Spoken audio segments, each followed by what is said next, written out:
Ambassador Crixel stood at the observation window of the Galactic Council station, his 4 eyes fixed on the blue and green world spinning slowly below. Earth. The humans called it Earth, which in their language meant dirt. They had named their home planet after dirt. Crixel found this both amusing and disturbing. Behind him, the council chamber was filled with representatives from 12 different species. They had gathered for one purpose: to decide whether humanity should be allowed to join the Galactic Federation. The vote would happen in 3 standard cycles, and Crixel had been given the task of presenting his findings about these strange new creatures. "You have studied them for how long?" asked Delegate Vorn, a tall being with skin like flowing water. 6 of their years, Crixel replied. "I have lived among them, eaten their food, breathed their air. I have seen things that will haunt my dreams until I die." The chamber fell silent. Crixel was known for his calm manner. He had studied over 40 species in his career. He had never spoken like this before.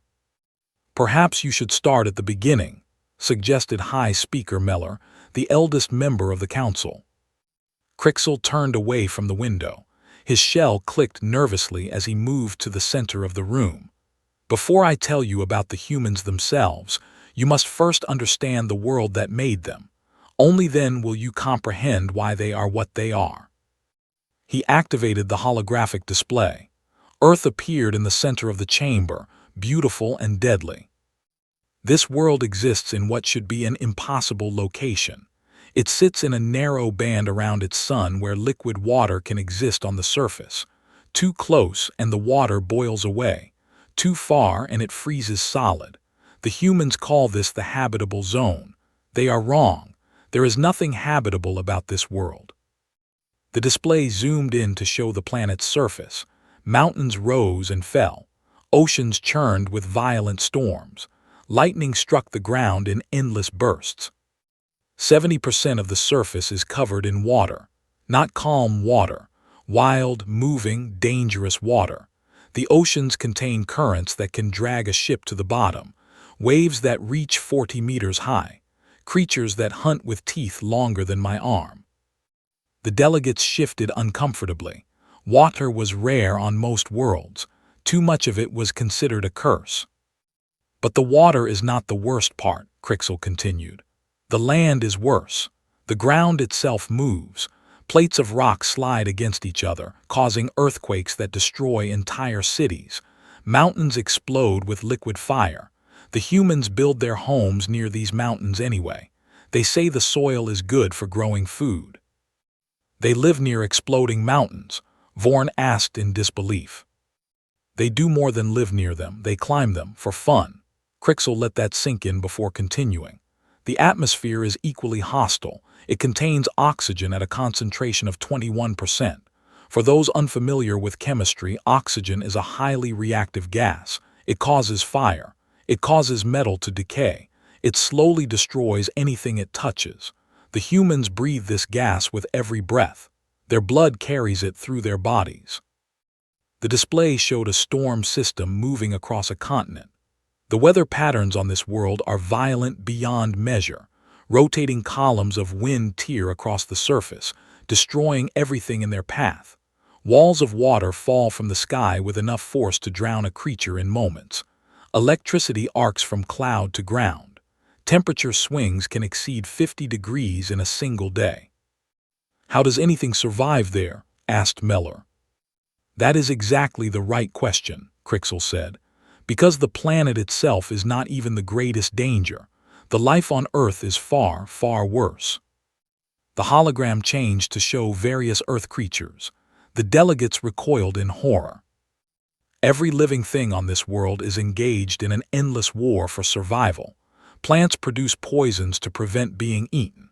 Animals develop armor, claws, and teeth. There are microorganisms that can kill a creature millions of times their size.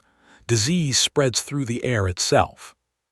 The images shifted rapidly. Sharks with rows of teeth, crocodiles lying in wait, snakes with venom that dissolved flesh, insects that consumed prey from the inside out. The humans exist in this environment. They are not the strongest creatures on their world. They are not the fastest. They have no natural weapons. Their skin is soft. Their senses are limited. By all logic, they should have gone extinct millions of years ago. Crixel paused, looking at each delegate in turn. Instead, they conquered their planet, every environment, every ecosystem, every predator that once hunted them now fears them.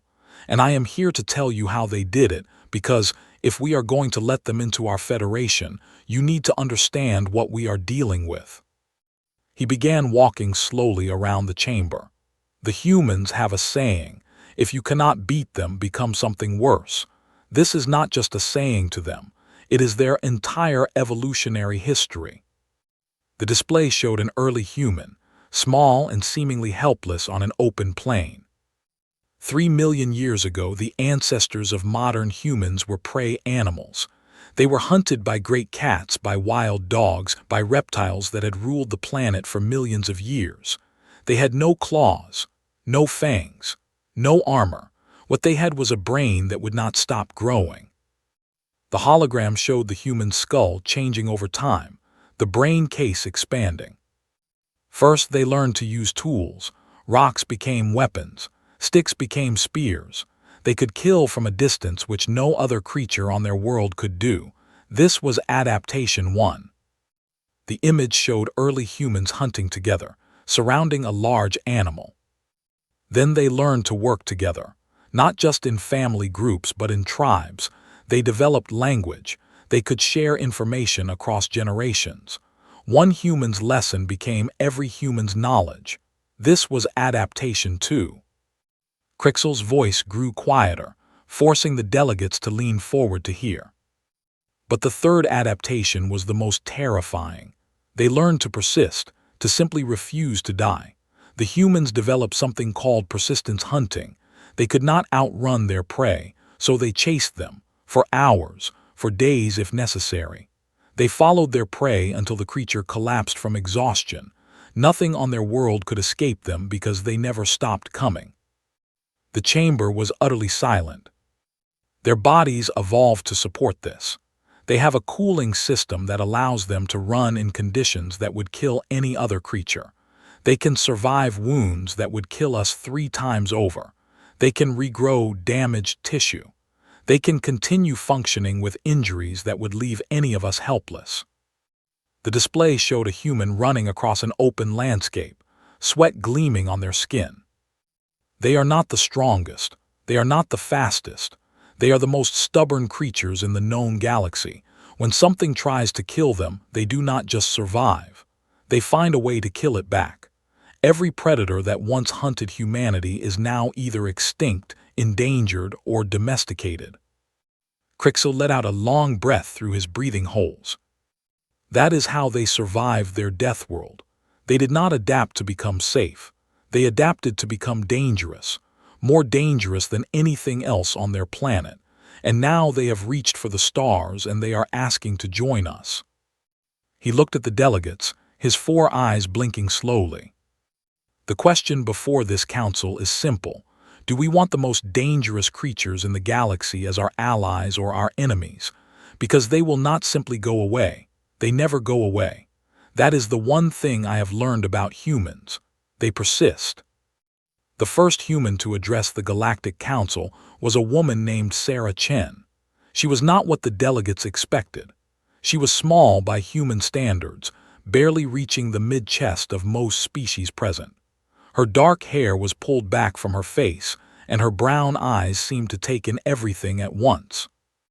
"Thank you for allowing me to speak," she said. Her voice was calm, controlled. "Ambassador Crixel has given you an accurate picture of our planet and our history. I am not here to dispute his findings. I am here to add context." She stood in the center of the chamber without any visible nervousness. Several delegates noted this. Any member of their species would be trembling to address such an assembly. Sarah Chen looked as if she did this every day. "It is true that Earth is a dangerous world. It is true that we became dangerous in response. But Ambassador Crixel left out an important detail. We did not just learn to survive. We learned to protect. She gestured, and a new image appeared in the holographic display. It showed a human standing between a group of smaller creatures and a large predator.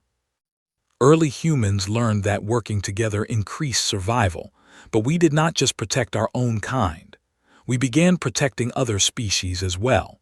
We took wolves, one of our oldest predators, and made them our partners. We call them dogs now. They guard our children and share our homes.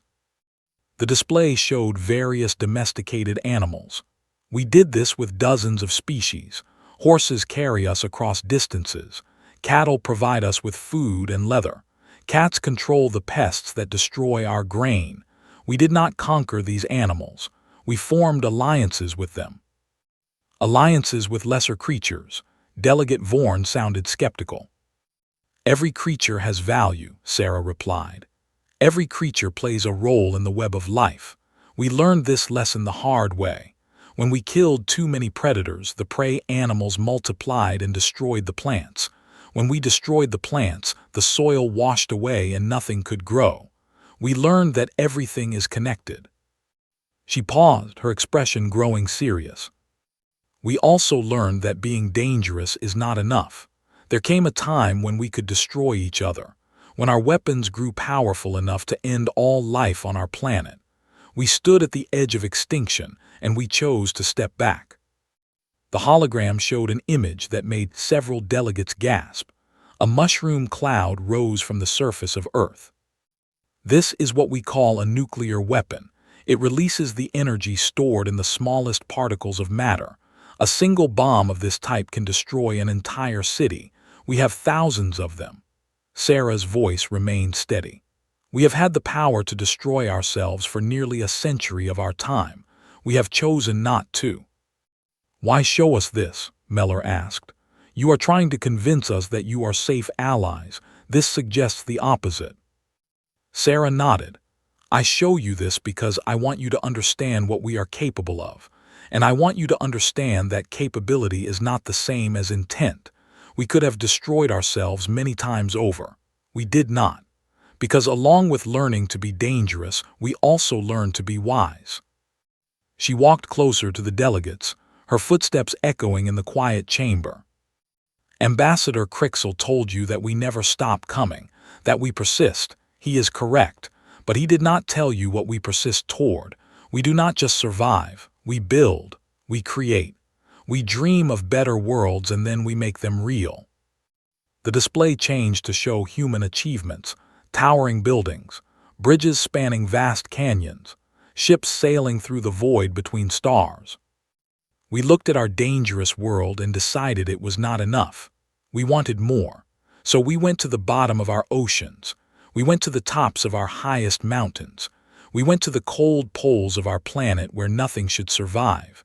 We found ways to live in all of these places. And when there were no more places on Earth to explore, we looked up.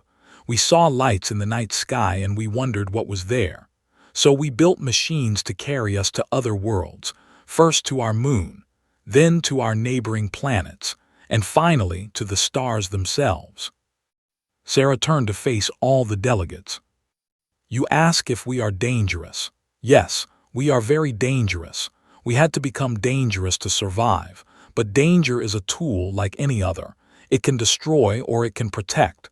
What matters is how it is used. We have come here not as conquerors but as neighbors. We want to learn from you. We want to share what we have learned. We want to find our place among the stars, just as we found our place on our dangerous little world. She straightened her posture, meeting the eyes of every delegate in turn. But make no mistake, if you threaten us, we will respond. If you attack our homes, we will fight back. If you try to wipe us out, you will fail. Because we have survived ice ages and plagues, natural disasters and weapons of our own making. We have outlasted every threat that our Deathworld could throw at us. Her voice softened. We would prefer peace. We would prefer friendship. But we have learned that sometimes you must be willing to fight in order to achieve either. That is the lesson our world taught us. That is who we are. The chamber remained silent for a long moment. What do you want from us? Meller finally asked. The same thing every living creature wants, Sarah replied. A chance to grow, a chance to contribute, a chance to be part of something larger than ourselves. We have faced the darkness of our world alone for millions of years. We are ready to face the darkness of the galaxy with allies at our side. She smiled, and somehow that small expression of warmth was more unsettling to some delegates than any talk of weapons had been, because it was genuine. This creature, this product of a Deathworld, standing in a room full of beings that could destroy her planet, was smiling at them like they were friends. We are humans, she said. We survived our Deathworld by becoming the most dangerous thing on it. Now we offer that danger to you, not as a threat, but as a promise. Become our allies, and whatever tries to harm you will have to go through us first. Crixel watched the delegates' reactions. He had seen fear in their eyes when he described Earth. Now he saw something different, something that looked almost like hope. He understood. The galaxy was not a safe place. There were ancient threats and new dangers. Every species had enemies. And here were the humans, products of a world that seemed designed to kill them, offering to stand between the Federation and whatever came next. It was, he thought, either the best opportunity the Federation had ever had or the worst mistake it would ever make. He genuinely could not tell which. The vote was supposed to happen in 3 standard cycles. It took 12. The debates were fierce. Some delegates argued that allowing humans into the Federation was inviting a predator into the fold. Others countered that refusing them would make enemies of the very creatures they feared. During this time, Crixel spent many hours with Sarah Chen. He wanted to understand these humans better. What he discovered changed his entire perspective. You believe in fairness, he said one evening as they watched Earth from the observation deck. You have rules about treating others the way you wish to be treated. The Golden Rule, Sarah confirmed. Most of our cultures develop some version of it independently. We are not always good at following it, but we keep trying. But you are killers. Your history is written in blood. Sarah nodded slowly. Yes, we have done terrible things to each other. We have committed acts that shame us, but we have also done wonderful things. We have shown kindness to strangers. We have sacrificed ourselves for others. We have built systems to protect the weak from the strong. How can both be true? Because we are not simple creatures. Sarah turned to face him. We contain everything, the capacity for great evil and great good. Every human is a battleground between these forces. What matters is which side wins. Crixel considered this, and which side is winning. Ask me again in 1,000 years, Sarah said with a small laugh. We are still working on it, but I believe we are getting better, slowly, painfully, with many steps backward for every step forward, but still overall better. Your optimism is strange. Our world tried to kill us for millions of years, Sarah replied. If we were not optimistic, we would have given up long ago. Hope is a survival trait for us. We hope things will get better, and then we work to make that hope real. Crixel was silent for a long moment. The Council is afraid of you. I know. They have reason to be. I know that too, Sarah sighed. But fear is not a good foundation for any relationship. We did not come here to be feared. We came here to be part of something. We spent so long alone on our little Deathworld. When we finally looked up at the stars, do you know what we felt? Tell me. Loneliness. We looked at all those lights and we thought, is there anyone else out there? Is there anyone like us? We sent messages into the void, hoping someone would answer. And when your Federation finally made contact, do you know what we felt then? Fear, suspicion. Relief. Sarah's voice was soft. We were so relieved. We were not alone. There were others out there, different from us, yes. Strange and wonderful and sometimes terrifying, but others. We could finally have neighbors. You wanted to meet us. More than anything, we have so many questions. How do you build your ships? What have you learned about the universe? What stories do you tell? What do you dream about? What makes you laugh? She spread her hands. We want to know everything. Crixel felt something shift in his understanding. He had spent so long cataloging human dangers that he had missed something essential. Their curiosity, their eagerness to learn and connect, their fundamental loneliness and their desperate hope for connection. You are not just dangerous, he said slowly. No, we are many things. Dangerous is only one of them. What are the other things? Sarah thought for a moment. Creative. We make art and music and stories. We build things just to see if we can. We imagine worlds that do not exist and then try to make them real. What else? Loyal. When we decide someone is part of our group, we will die to protect them. Family is everything to us, and we define family very broadly. Our dogs are family. Our friends are family. Complete strangers can become family if we choose. And curious, we want to know how everything works, why the stars burn, what lies at the bottom of the ocean, what happens inside the smallest particles. We take things apart to understand them and then put them back together better. She paused, then added, and stubborn. We never give up, even when we should, even when every logical calculation says we will fail. We try anyway because we would rather fail trying than succeed at giving up. Crixel thought about his report, about how he had described humans as dangerous, persistent, unstoppable, all true, but so incomplete. I think, he said, I need to revise my presentation to the council. Sarah smiled. I hoped you would say that. The revised presentation took place the next day. Crixel stood before the council once more, but his tone was different. I told you that humans are dangerous, he began. I stand by that assessment, but I failed to give you the complete picture. I told you what they are capable of. I did not tell you who they are. He activated the display, but instead of weapons and disasters, it showed something different.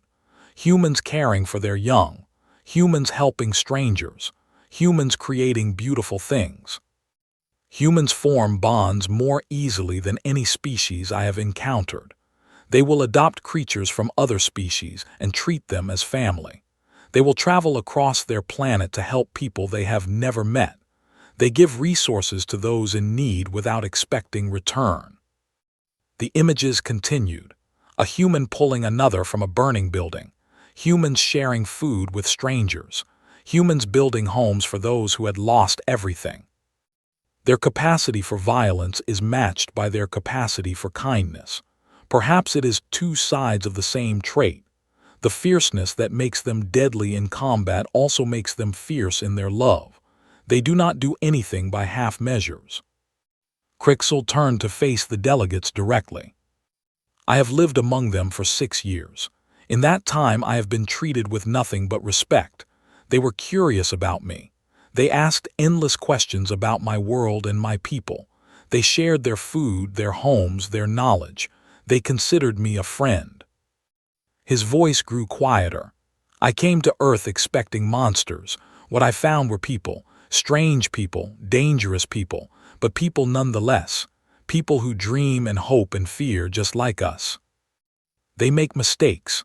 Their history is full of them, but they learn, they grow, they become better. It is slow and painful, but it happens. The humans of today are not the humans of 1,000 years ago, and the humans of 1,000 years from now will be better still. He looked at Sarah, who stood watching from the side of the chamber. If we accept them into the Federation, there will be problems. They are loud. They are curious to the point of rudeness. They will ask uncomfortable questions and push boundaries we have maintained for centuries. They will change us, whether we want to change or not. But if we reject them, we will miss something precious. We will miss the chance to know them, to learn from them, to have allies who will stand beside us no matter what the darkness brings. Because that is what they do. When they decide you are one of theirs, they never abandon you. Crixel stepped back from the center of the chamber. I recommend that the Council accept humanity into the Galactic Federation. not despite their dangerous nature, but because of it. Because the galaxy is dangerous, and we need allies who can face that danger without fear. We need friends who will never give up on us. We need humans. The vote was called, the debates had been long, the fears had been heard, but in the end the decision was closer than anyone had expected, not because many voted against, but because very few did. 9 of the 12 species voted to accept humanity, 2 voted to delay the decision. Only 1 voted against. Humanity was now part of the Galactic Federation. Sarah Chen accepted the news with the same calm she had shown throughout the process, but Crixel saw the shine in her eyes, the barely contained joy, the relief. "Thank you," she said to him quietly, "for seeing us clearly." "Thank you," he replied, "for giving me the chance." And so began the new chapter of galactic history, the chapter that would be defined by the strange, dangerous, wonderful creatures from the little blue Deathworld, the creatures who had survived by becoming the most dangerous thing on their planet, and who now offered that danger in service of peace. The humans had arrived among the stars. Nothing would ever be the same. 10 years passed since humanity joined the Federation. In that time, much had changed. Some changes were expected, others were not. The first surprise was how quickly humans spread. Within 5 years, they had established colonies on 17 different worlds. They did not ask permission. They simply went. When other species protested, the humans pointed out that the worlds they chose were places no one else wanted. Harsh worlds, dangerous worlds, worlds that reminded them of home. "You are welcome to have them," Delegate Vorn said during one council session, shaking his liquid head. "We do not understand why you want them." "Because they are there," the human representative replied, as if that explained everything. The second surprise was the partnerships. Humans did not just trade with other species. They formed connections. They learned languages that other species had abandoned as too difficult. They adopted customs that seemed strange to them. They invited aliens into their homes and asked endless questions about their lives. Crixel experienced this directly. After his time on Earth, he had become something of a celebrity among humans. They wanted to meet the alien who had lived among them. They invited him to their schools, their homes, their celebrations. They gave him a nickname, Friend Crix. At first, it made him uncomfortable. His species valued privacy and distance. But gradually, he came to understand that this was simply how humans expressed affection. They drew you into their circle and refused to let you go. The third surprise was how they handled conflict. The Federation had expected the humans to be warlike. They were, after all, products of a Deathworld. Violence was in their nature. Surely they would start fights everywhere they went. Instead, they became peacekeepers. "You are confusing us," Mellor told Sarah Chen, who had become Earth's permanent ambassador to the Council. "We prepared for you to be aggressors. Instead, you keep preventing wars." Sarah smiled. "We know what war costs. We have paid that price too many times. If we can prevent others from paying it, we will." "But you are so good at it, at violence." "Yes, and that is exactly why we try to avoid it. A creature that cannot harm others can afford to be careless. A creature that can destroy must learn restraint." It was a strange logic, but it seemed to work. Human peacekeeping forces became known for their effectiveness. They did not start with threats. They started with talk, with listening, with trying to understand what each side truly wanted. Violence was always their last option, but when it became necessary, they were terrifyingly efficient at it. "The trick," a human peacekeeper once explained to Crixel, "is making sure everyone knows we can destroy them, but we would really prefer not to.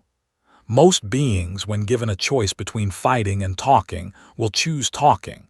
You just have to make sure they know the choice is real." The fourth surprise was the cultural exchange. Humans were voracious consumers of alien art and music and literature, but they were also prolific producers. Their creativity seemed endless. They made songs about alien worlds. They wrote stories featuring alien heroes. They created art that blended human and alien aesthetics in ways no one had imagined. "This is beautiful," Vorn said, looking at a human sculpture that incorporated elements of his people's traditional designs. "But also strange. You have changed our patterns." "Improved them," the human artist said with a grin. "Mixed them with some of our own, created something new." "Is that not disrespectful?"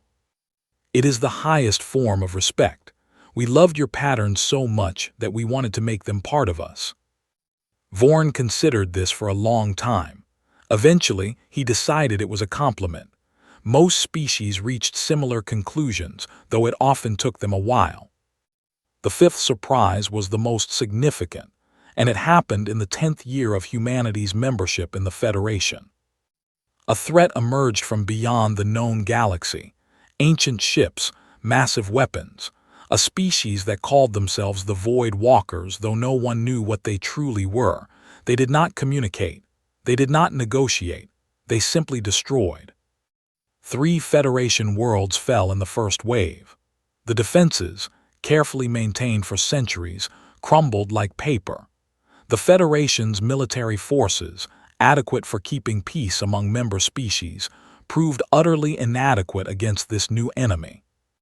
Panic spread through the Council. Emergency sessions were held. Plans were proposed and rejected. Species began making preparations to flee to uncharted space. And then the humans spoke. "We will handle this," Sarah Chen said calmly. The Council stared at her. "You cannot be serious," Meller said. "Your military forces are small compared to ours, and ours have already failed." "Our official forces are small," Sarah agreed. "But you have forgotten something about us. We have been fighting for our survival since the first human stood on 2 legs. Every human is a soldier. Every human community is a fortress. Every human world is a weapon." She activated the display. It showed Earth but also the 17 colony worlds, and something else. Ships. Thousands of ships. Some were official military vessels. Others were converted transports, cargo haulers, mining ships, all armed, all crewed by humans who had volunteered. "You gave us 10 years," Sarah said. "We used them. We studied your technology. We learned from your mistakes. We prepared for the day when something dangerous would come because we always knew it would. Danger always comes. That is the one constant in our experience." "Where did all these ships come from?" Vorn asked. "Our people built them in their spare time, because that is what we do. We prepare. We build. We get ready for the fight that we hope will never come but we know is inevitable." The display shifted to show tactical plans, attack patterns, defense formations, supply lines. The humans had thought of everything. "We did not tell you because we were not sure how you would react," Sarah admitted. "We did not want you to think we were preparing to attack the Federation. We were preparing to defend it." The Council was silent. They had spent 10 years worrying about whether the humans were trustworthy. Meanwhile, the humans had been quietly building an army to protect them. "Will you fight for us?" Meller asked finally, "even though we doubted you?" Sarah's expression was calm but fierce. "You are part of us now. You became family the moment you voted to accept us, and we do not abandon family, ever." She looked around the chamber, meeting every delegate's eyes. "You took a chance on us. You welcomed us into your Federation even though you were afraid. Now it is our turn to show you what that decision bought you. Not just dangerous allies, not just persistent friends, but protectors who will stand between you and whatever darkness comes. We survived our Deathworld by becoming the most dangerous thing on it. Now we will make this galaxy safe by becoming the most dangerous thing in it. Not for conquest, not for glory, but because our friends are threatened and we do not allow that." She straightened her spine. "The Void Walkers do not know what they have awakened. They think they have found easy prey. They are wrong.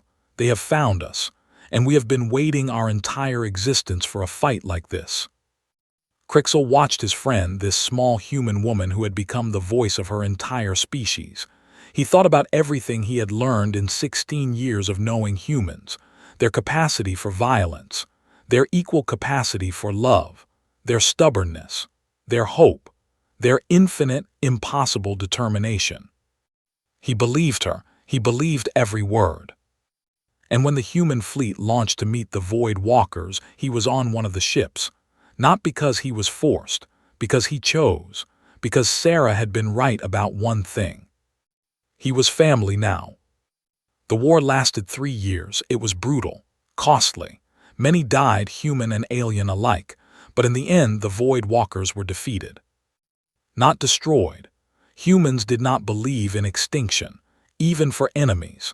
They believed in victory, in protection, in driving back threats, but they also believed in the possibility of change. The Void Walkers were pushed back beyond the galactic rim, and powerful defenses were established to prevent their return. Why not finish them? A young Vorn asked Crixel after the war. Your humans could have pursued them, ended the threat forever. Crixel thought about the question. He thought about everything he had learned about humans, their contradictions, their impossible combination of violence and mercy. Because that is not who they are, he finally said. They fight to protect, not to destroy. When the threat was removed, they stopped. That is the difference between a predator and a guardian. I do not understand them. Neither do I entirely, but I trust them. The young Vorn considered this, because they saved us. Because of why they saved us. Not for reward, not for power, because we were theirs and they protect what is theirs. The galaxy was different after the war. The Federation was stronger. The species were closer. And humanity had proven itself in the most fundamental way possible, through sacrifice and service. Sarah Chen retired from her ambassador position. She said she wanted to see the galaxy, to visit all the worlds she had helped protect. Crixel joined her. They traveled together for 5 years, an unlikely pair, the human from the Deathworld and the alien who had studied her kind. Do you ever regret it? He asked her once, as they watched a binary sunset on a peaceful world. Regret what? Becoming what you are, dangerous, fearsome, the creatures that other species whisper about. Sarah was quiet for a long moment. We did not have a choice. Our world made us this way, but I do not regret what we have done with what we became. We used our danger to protect, our fear-inspiring nature to bring peace, our stubbornness to never give up on anyone. She turned to him with a smile. I think that is the best any creature can do. Take what you are given and make something good from it. Crixel thought about his species, about how they had always been cautious, careful, afraid. He wondered what they could become if they learned from the humans, not to become violent but to become brave, to face danger instead of fleeing from it, to protect others instead of only themselves. You have changed us, he said, all of us, the entire galaxy. Good, Sarah replied, that was the plan. You planned this. She laughed. Not exactly, but we hoped. We are very good at hoping and then working to make our hopes real. They sat in comfortable silence as the 2 suns sank below the horizon. 2 beings from different worlds, bound together by shared experience and mutual respect. Proof that the galaxy could be better than it was. Somewhere in the distance, a human colony was singing. Their voices carried across the evening air, strange and beautiful and unmistakably alive. Crixel had learned the words to some of their songs. He hummed along quietly. You know, Sarah said, when we first looked up at the stars, we were afraid. We thought the universe would be cold and hostile like our own world. We thought we would have to fight for every step we took. You did fight. Yes, but we also found friends, allies, family. She looked at him. That was not what we expected, it was better. Crixel thought about all the species in the Federation. The ones who had welcomed humans, the ones who had feared them, the ones who had come to love them. The galaxy was vast and full of wonders, and humanity had found its place among them. "What happens now?" he asked. "Now," Sarah shrugged. "Now we keep going, we explore, we learn, we grow, we face whatever comes next together. And if something worse than the Void Walkers appears." She smiled, and there was something fierce in that smile, something old and dangerous and utterly unstoppable. "Then we handle it, because that is what we do. We survived our Deathworld by becoming the most dangerous thing on it. We will survive this galaxy the same way." "Together," Crixel said. "Together," Sarah agreed. And high above them in the darkening sky, the stars came out one by one. Billions of lights in an infinite darkness, worlds without number, dangers without end, and everywhere among them, spreading slowly but unstoppably, the children of Earth. The creatures who had learned to be dangerous so they could learn to be safe. The species that persisted. The humans. They had found their place among the stars, and they were not going anywhere.